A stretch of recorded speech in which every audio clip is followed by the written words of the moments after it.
Hi guys! Second dose pala ng anti-rabies shots ni Miggy and silang dalawa ni Ayan yung nasa ER ngayon. So magpapacheck up sana ako sa derma but unfortunately wala nang available na derma. So dito kami sa may McDonald's ni Alex, magantay na lang sa kanila. So hopefully, since konti lang ang tao sa ER ngayon, so mabilis siya matapos kasi last time nung first dose niya, sobrang tagal namin nag-antay dahil gabi na kaming nagpa-shot ni Miggy, then syempre unahin nila dun sa hospital yung mga critical patients. So ito yung order namin. Sa akin lang is cheeseburger meal and then chicken ala king naman yung kay Alex. Nag-take out na lang kami ng food para kay Miggy and Ayan. So yan, tapos na siya sa shots. Sinundo na kami ni Alex dito and papunta na kami sa South Mall. So doon ako magpapa-check up sa derma.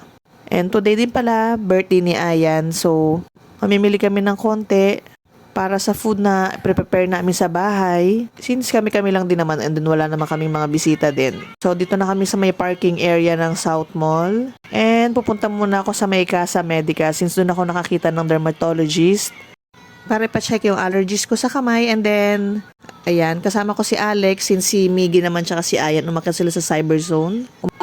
So around 5 PM na to. So buti na lang talaga may dermatologist pang available. And hindi masyado matao ngayon sa may Casa Medica. So mabilis din yung process nila dito. So dito nantay ko na lang yung turn ko kay Doktora. And after this, mag-grocery kami para makauwi kami na maaga. So makapagluto pa ako ng food.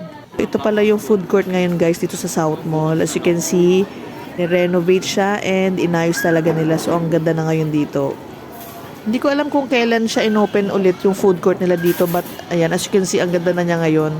Though may mga store pa dito na hindi pa naka-open, pero ilan na lang din. Ito lang in-order namin since mag-prepare pa ako ng food sa bahay. Konti lang naman yan guys. Sulit din yan ha. Dito kami bumili yata sa may, yan, pakita ko na lang yung store. So yung in-order na food ni Ayan is na around 500 yan. And nag-order lang kami dito sa may takoyaki doon na creamy bacon ramen. So medyo hindi ko siya bet. Siyang carbonara na ginawang ramen. So, di ko lang alam na medyo spicy. So, ganun siya. After namin mag-dinner, papunta na rin kami ng grocery para mamili ng konting food yung iluluto ko sa bahay naman. Plan din sana namin ipakat yung hair ni Miggy. As you can see, ang haba na ng buhok niya guys. Since malapit na rin sila magpasukan. Ito lang yung nabili namin. Konti lang naman talaga siya. Since ilan lang kami sa bahay.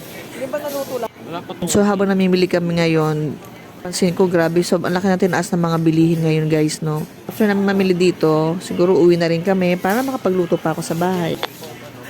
So, after namin mag-grocery, dumaan na rin kami dito sa may Jayco. Since ilang months na rin ako nakikrave ng donuts and instead of buying cake, so ito na lang ang gagawin kong cake niya, yung donuts. Usually kasi sa Pampanga, laging ang haba ng pila.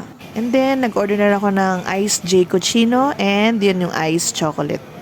Yan yung in-order naming donuts, 2 dozen yan. And buti na lang, that time, hindi ganun katao din sa Jayco. So, hindi masyado mahaba yung pila. So, that's Jayco Chino and iced chocolate yan. So, yung Jayco Chino para kay Miggy and Ayan. And then, share na lang kami ni Alex sa iced chocolate yan. Pag bumili ka ng drinks dito sa may Jayco, meron na siyang free donut, yung glazed donut nila. Yan. So, meron kaming free 2 glazed donuts since dalawang drinks yung pinurchase namin. And then, babalikan na lang namin sila Ayan sa groceries. For sure, tapos na sila doon. Nadaanan din namin tong store na to. Yan, try natin yung iced chocolate. So, yung ganitong size, nasa around 145 ata siya. And, yan, for me, masarap yung iced chocolate nila, guys. Hindi siya ganong katamis and tamang-tama lang talaga siya. And then, bibili lang ako dito sa Watson's ng ointment na binigay sa akin ni Doktora.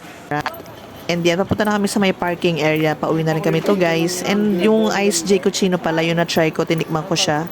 Para siyang iced caramel macchiato. Not too sweet and then tama lang talaga yung pait niya. So yan, hopefully hindi kami ma-traffic pa uwi. Around 7 PM na yata to. Alam mo naman sa Las Piñas, napaka-traffic. Then, pag uwi ko, magluluto pa ako. Although, konti lang naman ipiprepare namin food. We're on our way home and mabilis lang naman yung travel time namin. Na kami in less than 30 minutes. And ito yung na-prepare kong food, yung soy garlic chicken and then plain na chicken lang, original chicken and then carbonara. Ito yung donuts and yung kapon, yan ginawa ko lang siyang parang cake. Happy 41st birthday. Pa daw siya 41, 13 years old pa lang daw siya. Happy birthday! Happy birthday to you.